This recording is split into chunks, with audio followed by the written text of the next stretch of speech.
which leaves the kitchen. You said there's camera footage of the dining room showing David and his guest. What about in here? Only camera in the kitchen's the one mounted on the call terminal. The console took a snap image when the witness ran in to contact emergency services. May I see it? Not unless you can scrape the witness's face off the pic first. Don't tempt me. So, doors, various other things. So this whole thing confused me, which is why I'm sort of going back to check I understood what I was reading. Because, yeah, there's a lot in here that's a bit clumsily worded and explained, so I'll try and explain it better than it explained it initially. So what I thought were like doors outside. David's fridge. Normally I wouldn't go poking in the pantry at a crime scene, but this was a poisoning. Some white wines chilling in the drawer, some real cheap liquor stuffed in the icebox. Old habits. Reyes, you said he left the parlour and came back with that whiskey from the basement? Huh? Oh, that's what the cams show, yeah. There's plenty to drink right here, and unlike the cabinet downstairs, it's actually cold. The implication is that the guest... he must have wanted Rose River in particular.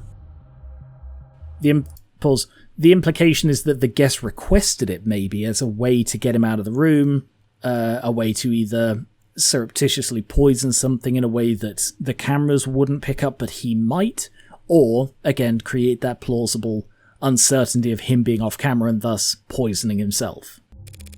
What's that look for? You hungry? No. I am an android. I do not get hungry. Are you being sarcastic? Only mostly. I thought you said you required organic nourishment. I do ingest organic substances, but that doesn't mean that I experience hunger as you do.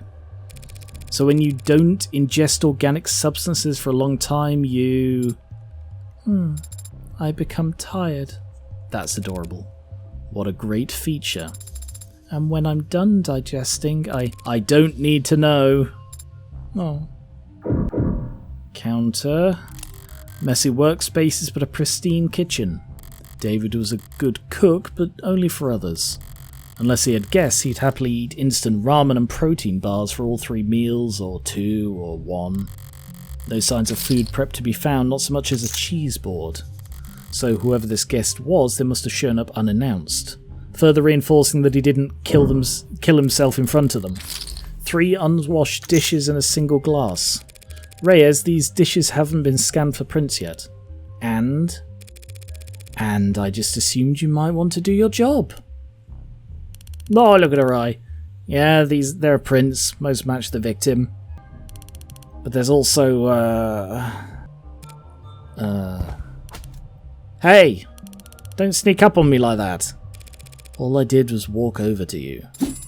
You knocked over the salt, Adone. I was focused on the task at hand. Didn't realise tunnel vision was a selling point on your mod. Adone, the salt. As I was saying, the witness's prints are on that glass. That glass in the sink? They were drinking from cups in the parlour. Did you see a glass on camera? No. Then when did they touch this glass? You need to toss it over your shoulder. Witness must have thought about giving the guy some water, but he would have just choked on it if they tried. What, you think this glass was the murder weapon? It's bad luck, Adone. Whacked him in the back of the head so fast it went between video frames. That's genius! You should go through the footage frame by frame to prove your theory. Mature. It's bad luck. She's so adorable. What have you been going on about the salt? Shouldn't a machine be above petty superstition? It's not a superstition, it's ancient wisdom. Give me one logical reason to care then. If too much salt spills onto your food, it'll make you gag. Maybe it's on me for setting the bar too low there. Pause. I love that. It's such a brilliant interaction that she's just interjecting. It makes the dialogue and the writing in this feel so much more natural than basically any other visual novel I have ever played. where usually the dialogue is quite slow and clunky because it's like back and forth and back and forth.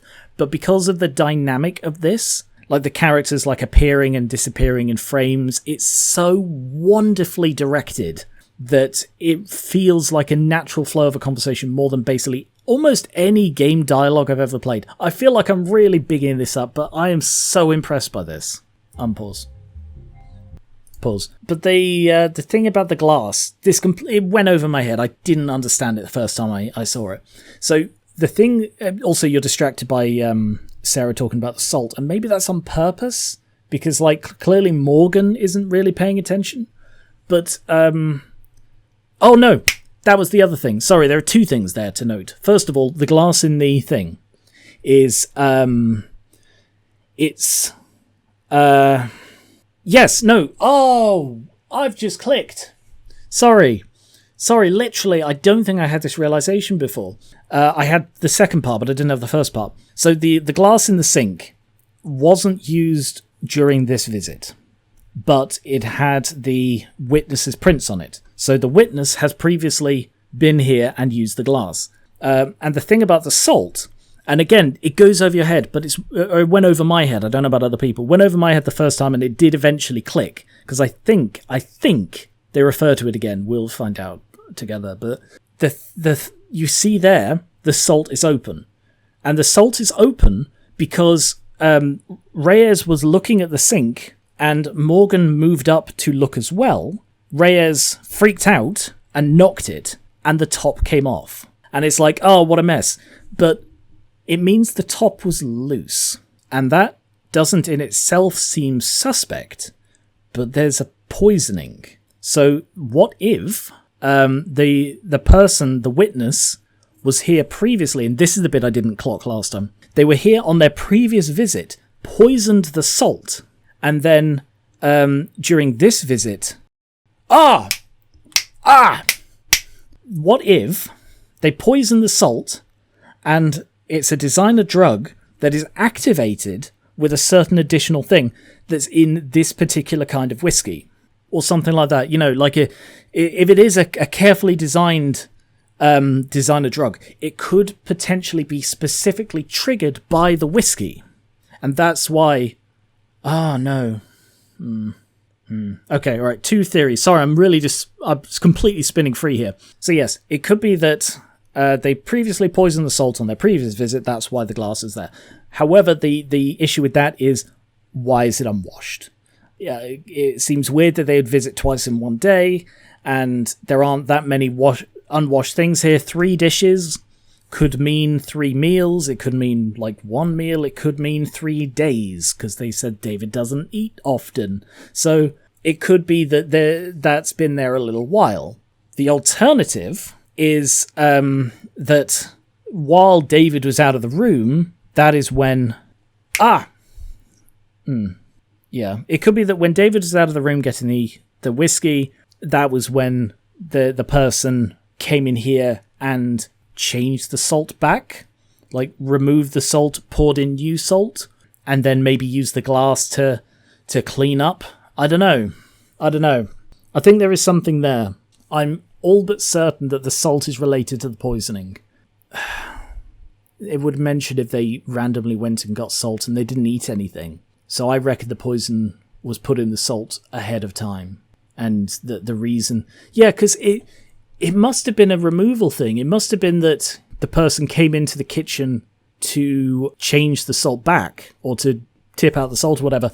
Because if they poisoned the salt and David used it and it was that loose, David would have knocked the top off the first time he used it. So this is someone who has put the salt back and not tightened up the top, which you would do if you're planning on hiding something in it to poison someone. But if you're just swapping it back, it doesn't matter as much.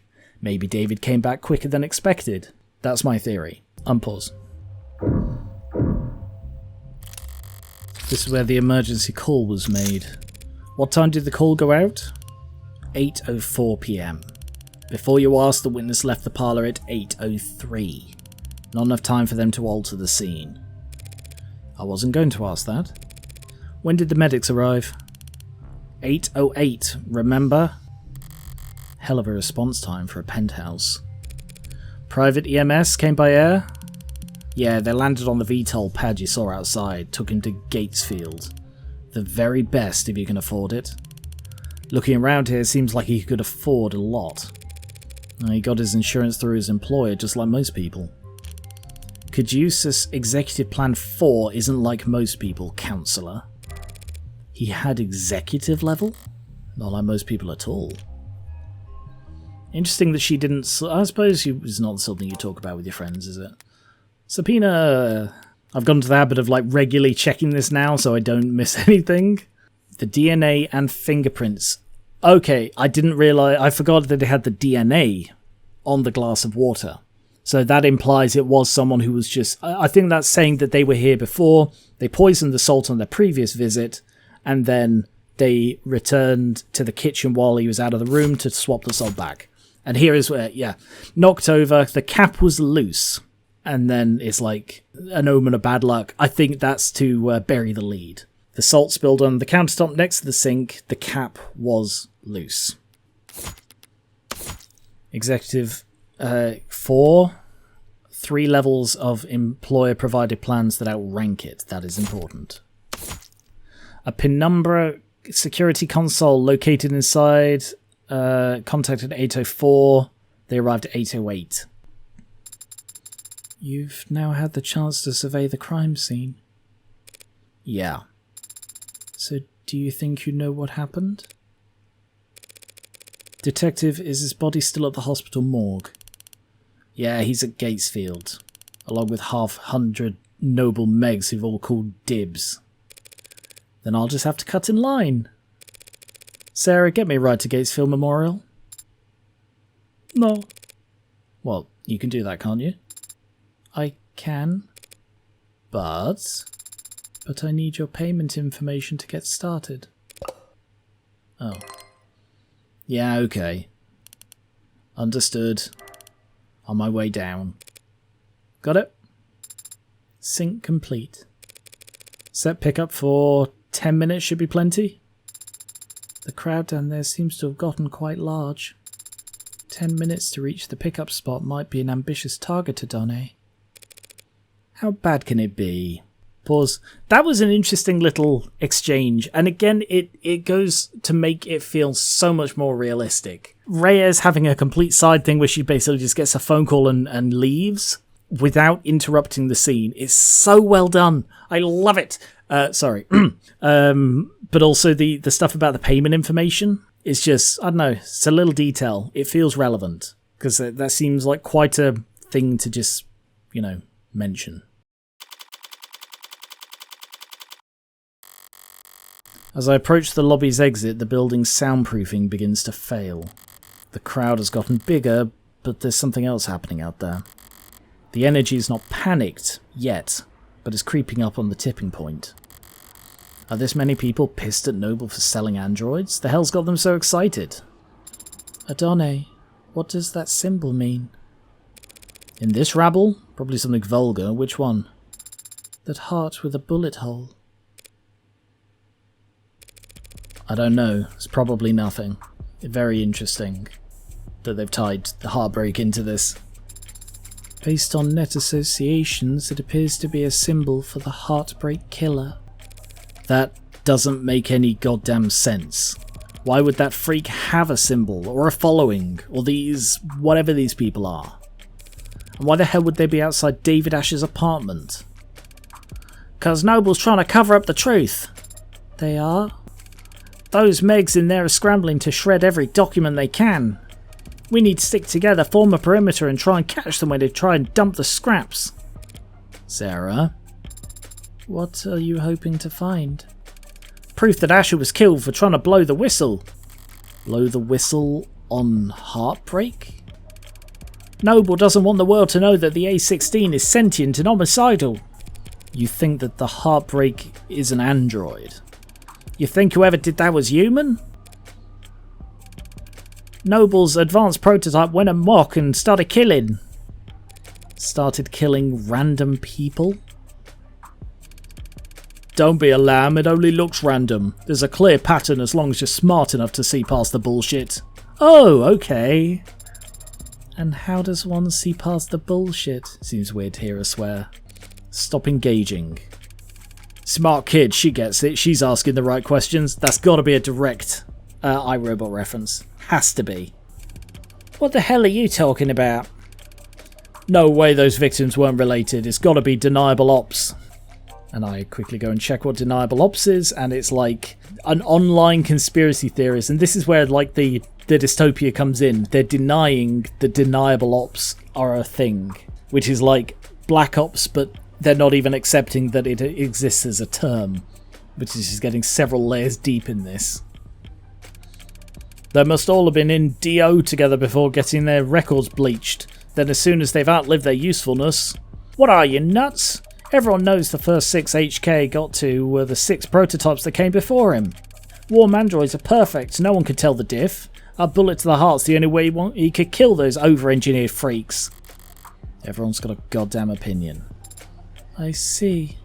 Stop seeing, start moving. These people are insane.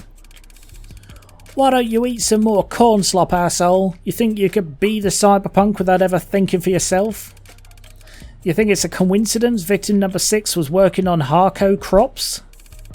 They're putting something in the food. These people, heartbreak, this is a goddamn embarrassment. The hell am I paying taxes for if the state can't shut this shit down? What about you, Adane? What do you think about this heartbreak figure? They're just a murderer, should be caught and sentenced like any other murderer. But they must have some reason for doing such terrible things. Aren't you curious? Why? Are there reasons for committing murder better than others? They might have experienced trauma or abuse. They might have... Millions of people experience trauma and abuse every day. Millions. And yet there's only one heartbreak. So you think they were just born that way? That's my guess. That's... unsatisfying? Sad. No. I don't see why it would be. If heartbreak was born that way, then they never had a chance to be anything else. If heartbreak was born that way, then none of us normal people ever have to worry about turning out like them. That kind of predestination, it means they never have to take responsibility for what they are. The state can make them take responsibility. As soon as they catch them... You make it sound so trivial. They're a very dangerous serial killer. Just a serial killer. Just? If HK shot someone every day, it would take them 1,132 years and about 11 months. In order to have killed 413,789 people. You did that in your head? I'm good at mental maths. You counted the leap years. But what is the significance of that number? Deaths within 18 months of the Blake Fort industrial disaster. And this is where it gets really interesting, I think. Times that number by 2 for the injuries, tack on another 183% for the birth defects. And this is where I go looking for what it is.